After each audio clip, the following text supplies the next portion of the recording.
You're tuned into a Q&A Network podcast. Bold voices, real stories, no fluff. It's showtime. You're listening to the Open Books podcast. Your next chapter starts now.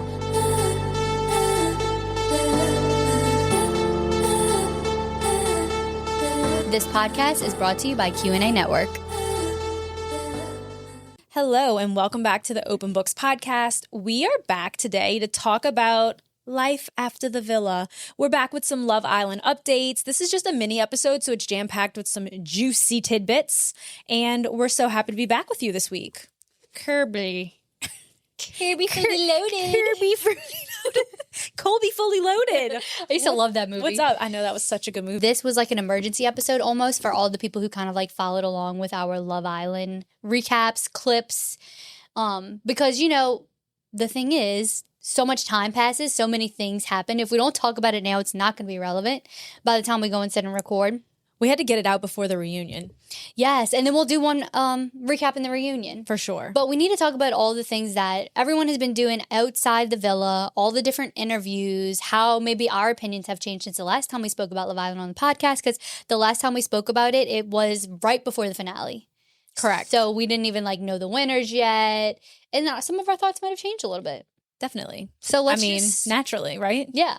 And that happens after you see people's personalities, how they move after the villa. After the villa. So just do it. Let's just do it. Let's just do it. After Love Island, Season 7, USA wrapped. Lots has went down. So obviously we know Amaya and Brian won. Woo! Claps. Okay, Miss Rachel, both of us. Yay! Yay! This is clapping. Say congrats. Congrats. So yes, we they have our won. winners. Yes. Who was runner-up? Nicolandria was runner-up. And then we had Huda. And Chris. Which was wild. And then our loves, Pepe and Iris. Crazy work for Huda and Chris to be third. Crazy work. Yeah. I guess that's when the hood rats really came in to to show their votes. Yeah. To show themselves, which is nice. Yeah, for her. Not necessarily my star lineup, but speaking of Huda, we can just get into Huda on Call Her Daddy. It's been some time since this passed, but I found it interesting that she did Amaya first. I almost felt like, okay, so Alex Cooper, she's always getting the biggest stars. Between Alex Cooper and Nick Viall, I think is where they go. I wonder if she has some type of maybe contract. Because I feel like Nick does. Me too. Because Chicks in the Office get them a lot. But I almost feel like they go Chicks in the Office to Nick, and then very few go to Call Her Daddy. I agree. It's almost like the biggest go to Call Her Daddy. Last year, I think it was only Leah and Rob who went to Call Her Daddy. Correct. Which is interesting. She only took 2 this year, too. Mm-hmm. And I feel like she had to take Amaya because Amaya won. Although I don't know how many people were that interested in hearing Amaya's story before Huda's, because Huda just was like the one that everyone wanted to hear from.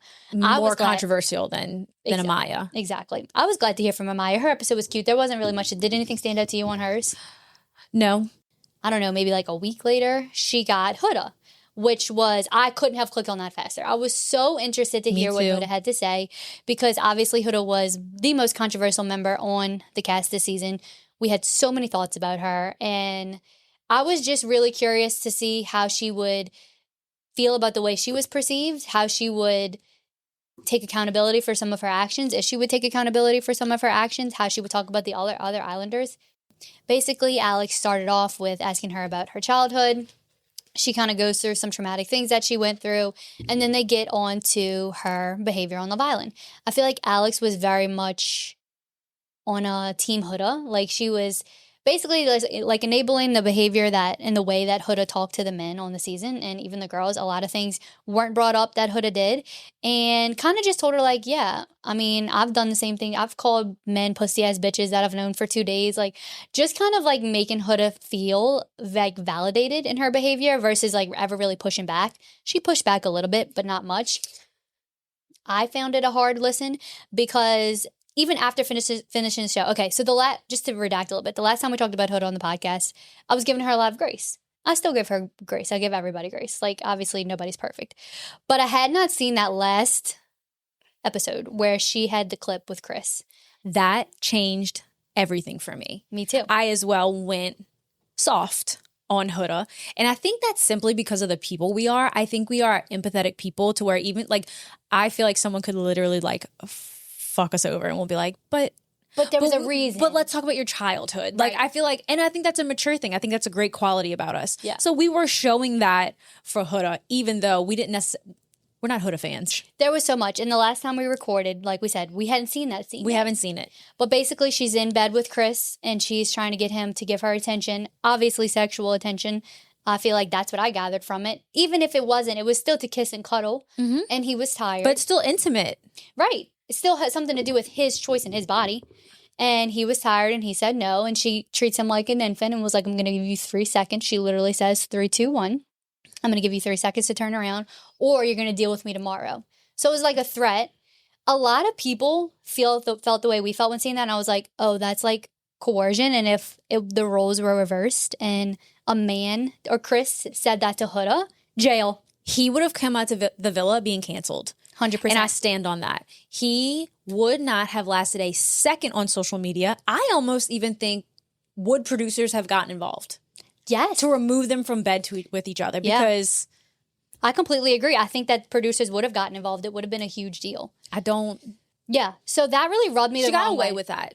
And I don't... Like, I haven't even really been seeing that circulate. All over. Okay. So this is a person who genuinely sees no wrong in her behavior, and no one's going to make her see differently unless she does like some serious self-work. And that was what the episode showed me.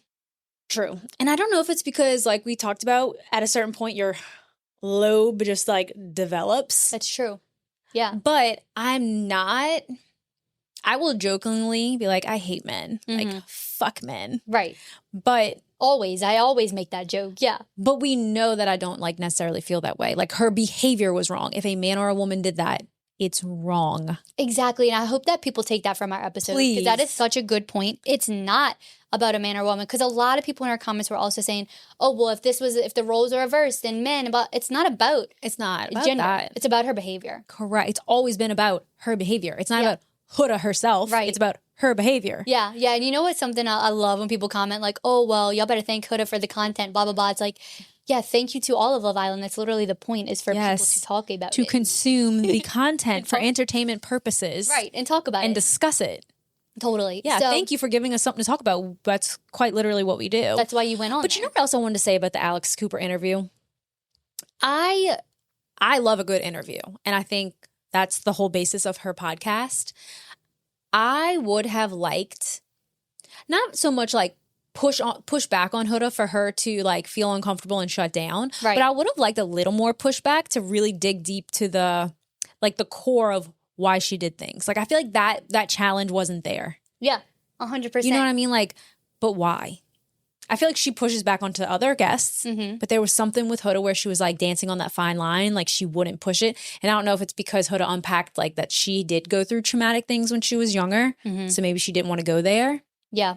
But that just didn't seem Alex Cooper-esque. Colby, between school drop-offs and snack duty, I barely have time to brush my hair. Same, but it's a good thing we have a one-stop shop at Virgo Beauty Studio. 1 hour with them and you will be looking flawless. Oh my gosh, the best. Moms, treat yourself. Book your self-care at virgobeautystudio.com. Yeah, because she does usually say, she always follow things up with but why. And I just found in this interview, she did not push back at all. And it was very frustrating because it was a lot of validating Huda's behavior and not a lot of reprimanding it. And it's not Alex Cooper's job to reprimand Huda, but at least for the listeners and for the people who don't agree with her, if I was Huda, I would have wanted that opportunity because millions of people are going to listen to that episode. I would have wanted the opportunity to justify my actions or take accountability and be like, okay, yeah, that was like really wrong. But in the moment, this is how I was feeling. Right. It doesn't mean it's okay, but it does, like, you're human. Of course, you're going to do things that aren't necessarily like the best. And I'm going to learn from it. I'm going to learn from it. I'm going to grow as a person. Yeah.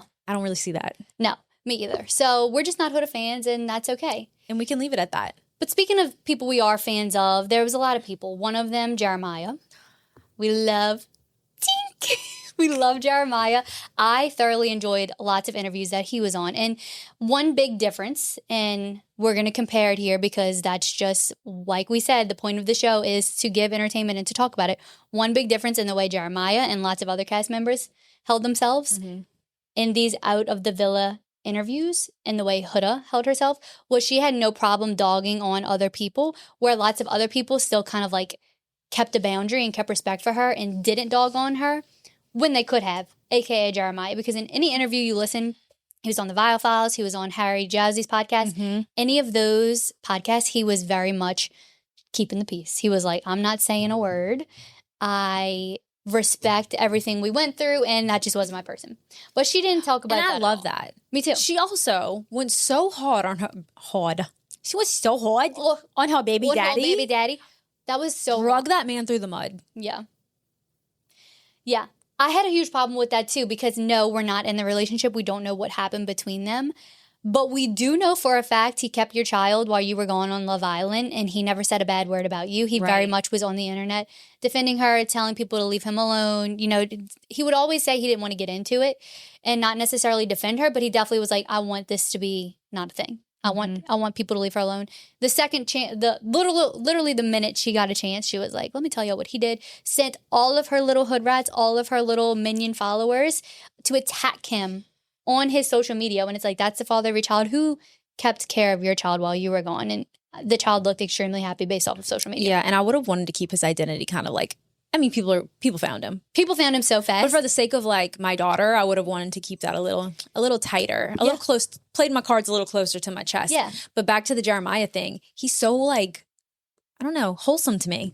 Yeah, me too. I think he's so himself. I'm obsessed with that. He loves his books. He loves reading.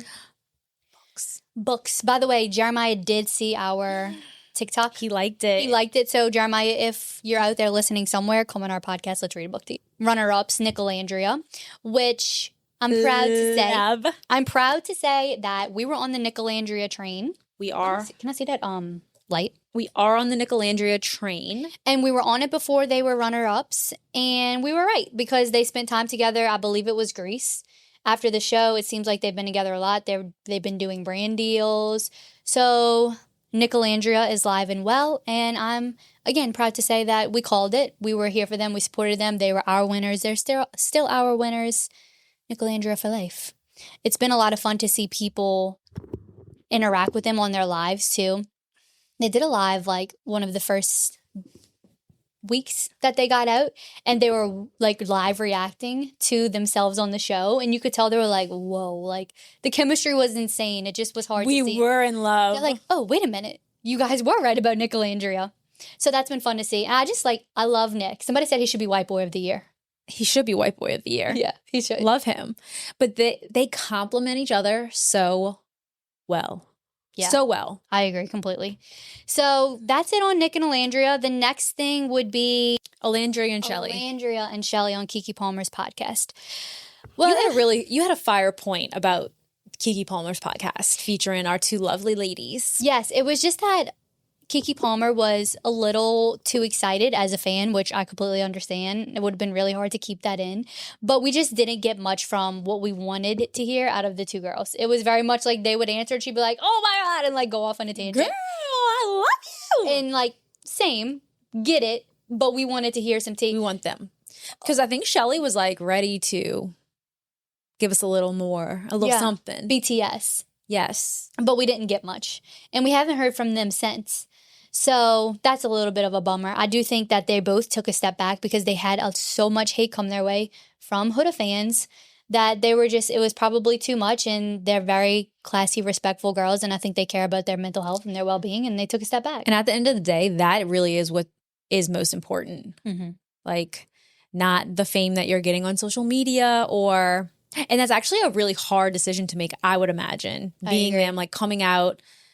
Because you do have we're fans. Yep. And I'm sure there's lots of us out there. And then making the decision to kind of take a step back from social media. It's tough. It's tough, especially at like the peak of your fame. Yeah, I agree, but they did. But speaking of Shelly, she was recently out in New Orleans, right in our backyard with Ace, which looked like a lot of fun. They were at the Treehouse. I've never been there. Have you? The Treehouse? Yeah, Treehouse Club or Treehouse Bar. Apparently, it's like this big nightclub. Pardon me? I wasn't necessarily an Ace fan. Yeah. now I am. Yeah, I agree. He wasn't my fave in the show, but outside the villa, I like how he's acting. He's so funny. He interacts with fans all the time. He's always doing the clock it videos. So they look really cute. They give Seem like happy. they do, and they give like 90s couple, which I think is really cute. Yeah, bring back the 90s. Louis and Huda. Yeah, they make sense to me. They look good together, and well, yeah, they're attractive people, but yeah, he's kind of like the male version of Huda, except he's not really like emotionally abusive, at least not on the TV shows. But he's very much a player. Where's he from? I don't know. Oh, he's from the UK. What show was he on? He was on Too Hot to Handle. Too Hot to Handle. That's what I thought. And then was he on Perfect Match? He was on Perfect Match this past season. So that's where I've been seeing him. My gosh. That's why. Yeah. This past season of Perfect Match, Too Hot to Handle. And he did another Netflix reality show. I think it was like Battle Camp. One of those other ones. So he's all over the place. Yeah. And he was good friends with Miguel, and now they're like not friends. So interesting. Yeah. There is something about, now I could see Janae, Serena, Leah, Shelly, Olandria linking up because I think they all carry themselves well. I think that they're just classy individuals. I don't know how chic. My thing right now is like, it gives chic. They give chic. They do. And they seem like they would mesh well together. They do. I would love to see that. Leah also reposted our video. Slay of the Century. Yeah. We were talking about, her building her empire beyond, like doing something, not just Love Island. Like they came out on top and they just continued with that momentum. Mm-hmm. And she reposted us, you girls. Amazing. Thank you, Leah. We love you. Yes, thank you so much. And I'm glad that they're seeing who we appreciate in Love Island. Like I'm putting us on the right FYP. Are we Beyond the Villa? Yeah, let's chat about that. We both only seen a couple episodes, but yeah, from what I've seen, I enjoyed it. It's weird now because now we know what happened with Janae and Kenny. And looking at it, can you just like see that the vibes are off? 100%. Me too. So I thought that the vibes were off with Janae and Kenny while watching the show because I'm like, he was just being really weird. Like there was just no enthusiasm. Like in their confessional type scenes, Janae would be so like enthusiastic talking, and like the body language from Kenny just was not giving. Wasn't matching hers at all. He was kind of just like stale face. Stick on a log. Like didn't want to move in with her when they were talking about like, Janae wanted to move in and Kenny didn't want to rush into it when he was talking to Miguel like out on the trail. I'm like, whatever beautiful scenery they were in. I'm like, hold on. Yeah. Clocking it. Yeah. Looking at it from a perspective now that we know what happened between them two, I think I can totally see that his wheels were spinning on how he was going to get out of this relationship. But we don't know the full details on what has happened between them, but we do know it was really ugly, and it's just really sad from all No angles. one deserves that. Yeah, and to feel like you were lied to your entire relationship, and at the very least, even looking back at those episodes, no one deserves how she was being treated. Like, just very avoidant behavior from Kenny, and it's like, if you don't want to be in this relationship, don't be in it. Don't waste my time. But you're in it for the TV show. Exactly. And that's what it was. And Janae's a star. So without Janae, like, you're not in it. Kenny, you were not like... Yeah. You're not... Kenny wasn't a star. Kenny was up there because Janae was shining so bright. Right. Like... Kenny is no Miguel. No. Not even Miguel's close. a standalone, but him and Leah together, it's like, power couple. Yes. I love Miguel and Leah together. I love them in the show. They're so solid. They're so solid. OTP, one true pair. Could you... I love that. OTP, one true pair. Do you feel like some of the show feels scripted to you? Mm-hmm. I really get the feeling from the Liv Kaylor storyline because it's so silly. Yeah, I don't really get like when I see like the Leah of it all, Serena, Janae, like I feel like I'm just like kikiing with the girls. Yeah. Like I feel like they're really being themselves. I'm sure there's some bits and pieces that producers are like, touch on this more. Right. But like the scene where Kaylor, Liv, and Janae are like at the restaurant and she's like wanting them to like make up and rehash and talk about their problems. I'm just like, it gave very scripted. Kaylor's just like over the top. She's a lot. Yeah. I feel the same way about her in this that I did in watching her. I was like, I don't hate Kaylor, but Kaylor. I can't say her name. No, it's hard for me. I like her. I do too. I just don't know if she's my favorite reality TV person. Speaking of Kaylor and Aaron. Yes. I have a soft spot in my heart for Aaron this season. He seems like he has actually taken the time to grow, and the time that he took off after his season of Love Island, I think he took seriously. Did he go to therapy? He's going to It tracks. You can tell by the way he talks that he's gone to therapy. You can. And you could see this like palpable tension between Kayla and Aaron in the show. And I'm kind of just like, I don't know, maybe try it again. I almost think that if Kayla put in the work that Aaron put in to kind of heal from things and learn how to communicate, they might actually be able to work, because he seems like he really has grown a lot. Now, I agree with you. You never know. We only know what we know from the show, but you can tell. We have radar on people, and you can tell when someone has like really taken a step back and like evaluated their behavior and changed.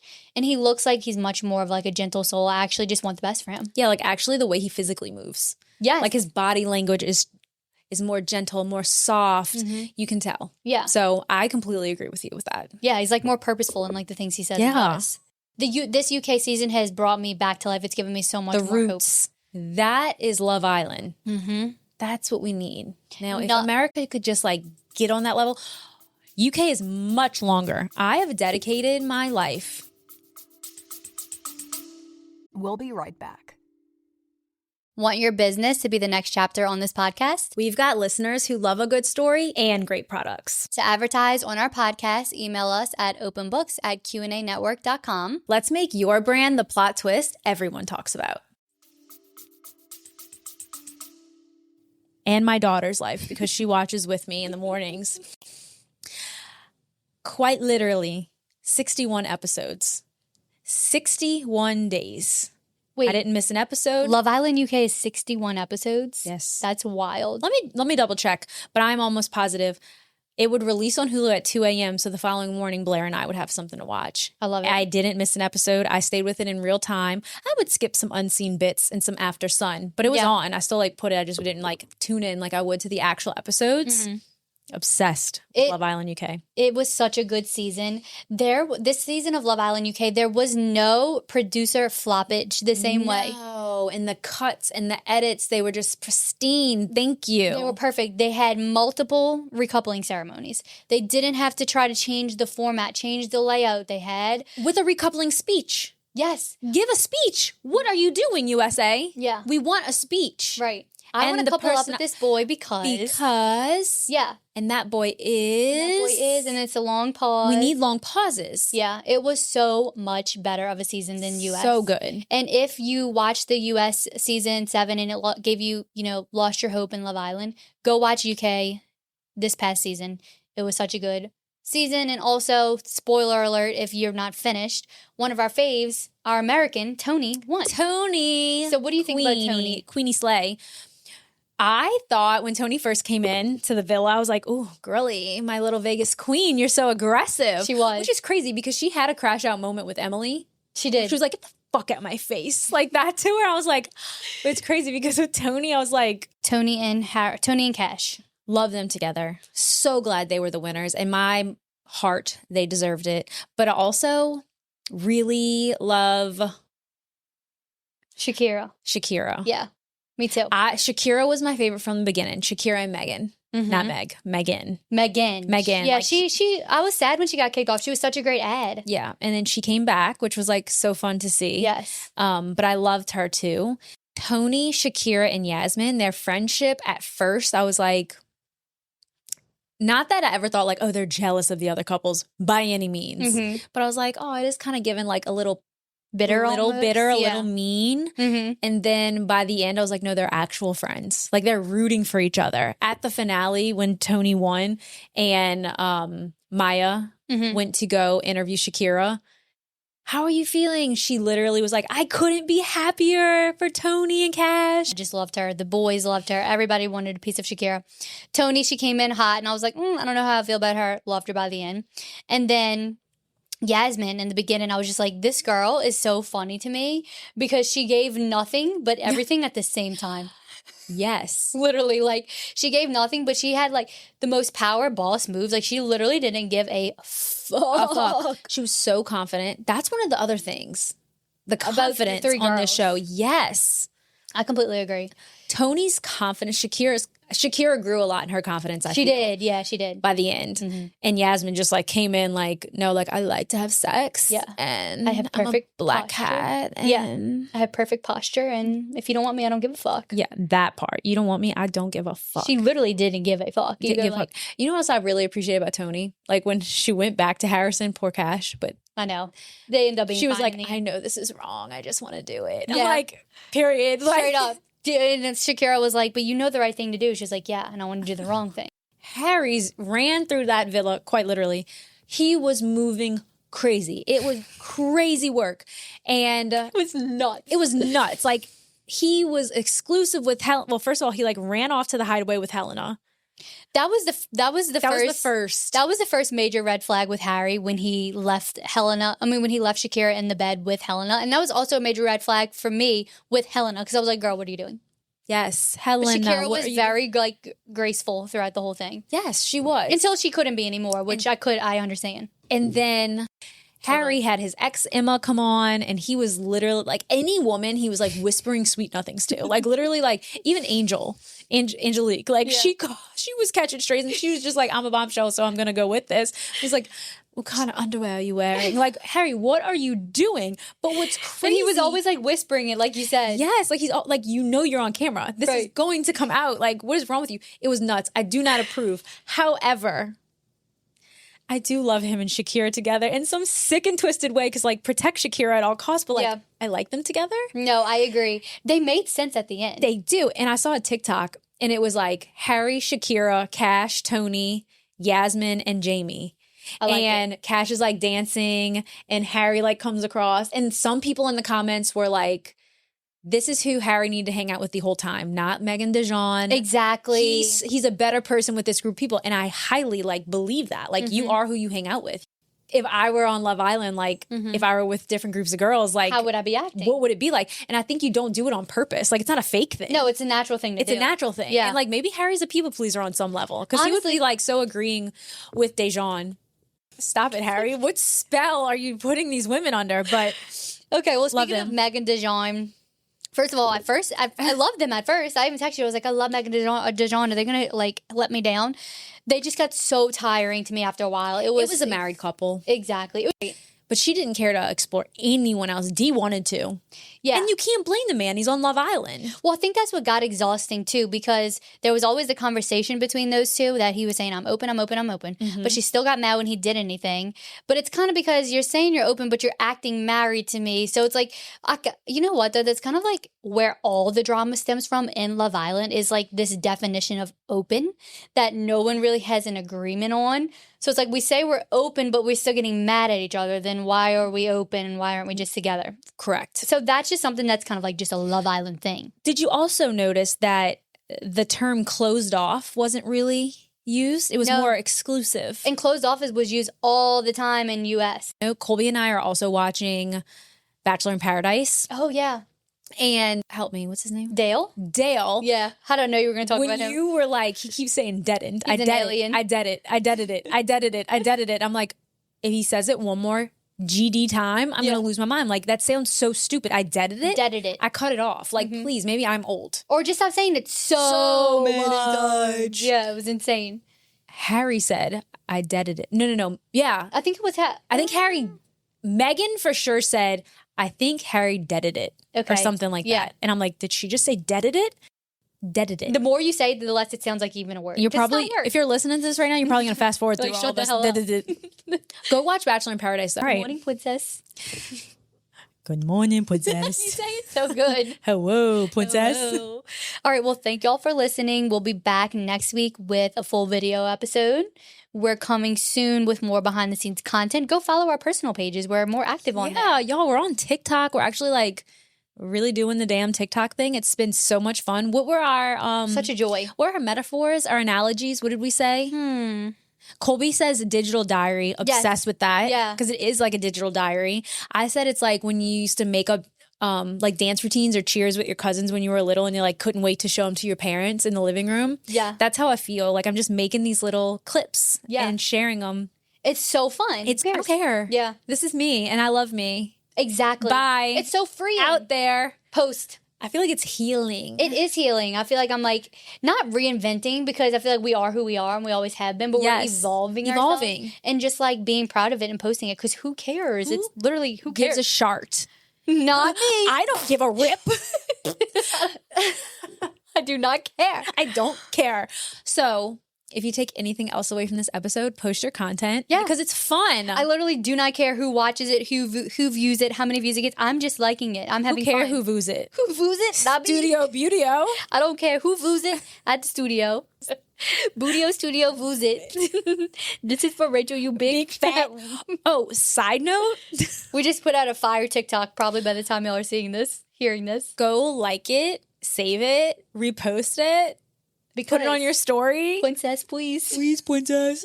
But also, read our Next on the Shelf with us. Oh, yeah. Like what we actually do, read our Next on the Shelf. Oh, and send us your Hurricane Katrina stories if you are local and from the same area. Please. Because we're doing a really, really, I don't know, it's going to be emotional, I think. I think so too. But I'm excited for it. It's going to be a good epi. Yeah, so follow us at Open Books Podcast and leave us a review. Love you. Bye.